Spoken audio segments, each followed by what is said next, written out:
Hi, I'm Esther Lardent with the Pro Bono Institute. Some of you have been here for a day, but let me just welcome formally all of you to the 2011 Pro Bono Institute Seminar and Forum. Whether this is your first time, as it is for a number of you, or your 10th or more, you will find that this is both a training conference and a family reunion. So welcome to the Pro Bono family. This conference is an opportunity for all of us to step back from our busy daily tasks and to talk and think about pro bono and take a long, hard look at the pro bono delivery system and community and at what we're doing as a part of it. Last year, I spoke of the impact of the Great Recession and the global economic crisis on legal departments, law firms, and most distressingly and pervasively, public interest organizations and their clients.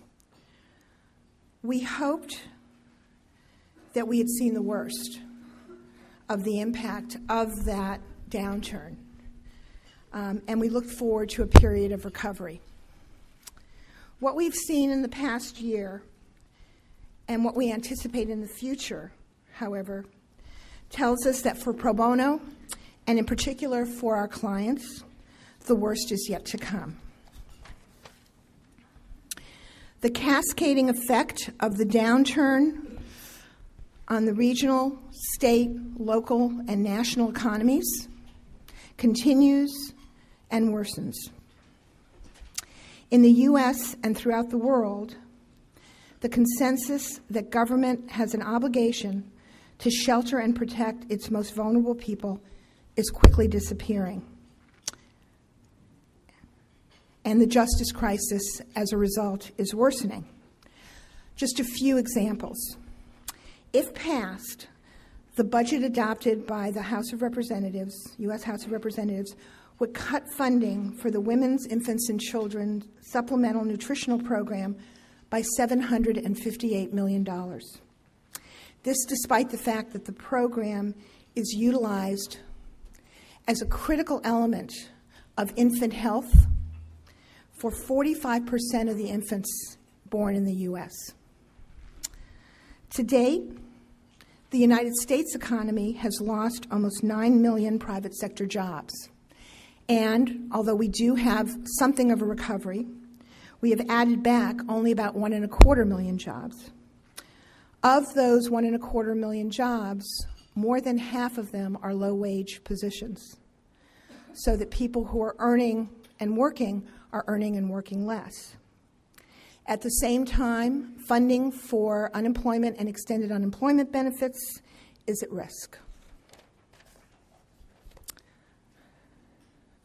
Under the House budget, as I think people in this room know, the Legal Services Corporation, which is desperately underfunded already, would lose $70 million in funding this year. Public defender programs are so under-resourced and overwhelmed that some are refusing for the first time to take on additional clients because they don't believe that they could act in an ethical manner to assist them. The courts, both state and federal, are in crisis. They're facing unprecedented cuts in their budgets and have engaged in staff layoffs, furloughs, and literally we have seen that courtroom doors are closed. In a number of states, courtrooms are closing to people who need their help and need a fair resolution of disputes several days a month. In 2009, we don't have the 2010 figures yet, but in 2009, there were 43.6 million Americans living in poverty, a 17% increase from 2 years before.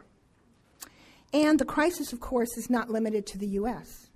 In fact, given what's going on, for example, in the UK under the austerity budget, the U.S. situation may look rosy in comparison. We're seeing a fundamental structural shift in the role and capacity of governments and the safety nets that they fund.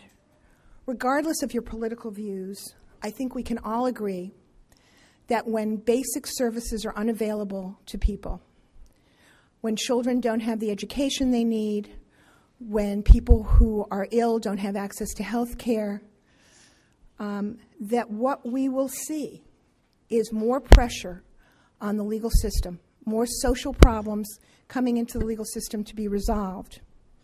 And so the need for legal assistance will become greater and greater, despite more limited resources.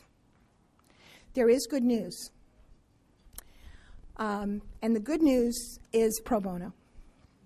Last year, although we didn't have the statistics from firms and legal departments, we predicted that pro bono would hold its own. In fact, what we saw last year, despite the incredible dislocations and reductions in headcount at many firms, was that pro bono increased. It was a record-breaking year for pro bono services among major law firms. We, once again, don't have those 2010 statistics. And for all of you in law firms, the earlier you get those to Tammy, the better. But we believe that pro bono will, to use the theme of this conference, maintain momentum in 2010.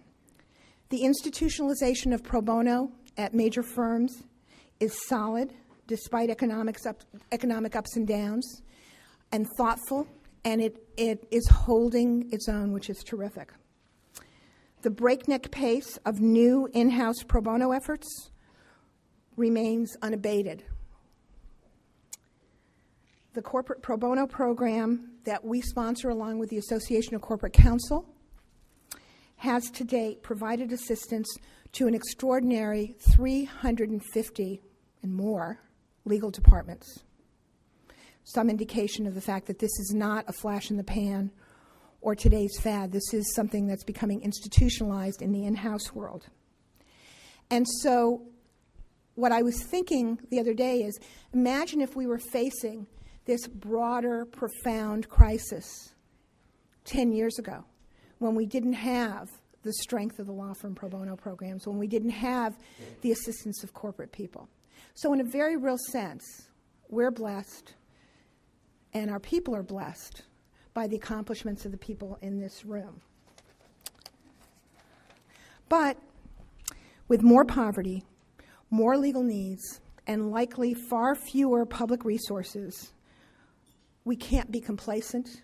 We can't rest on our laurels. We really have to change and improve and do more.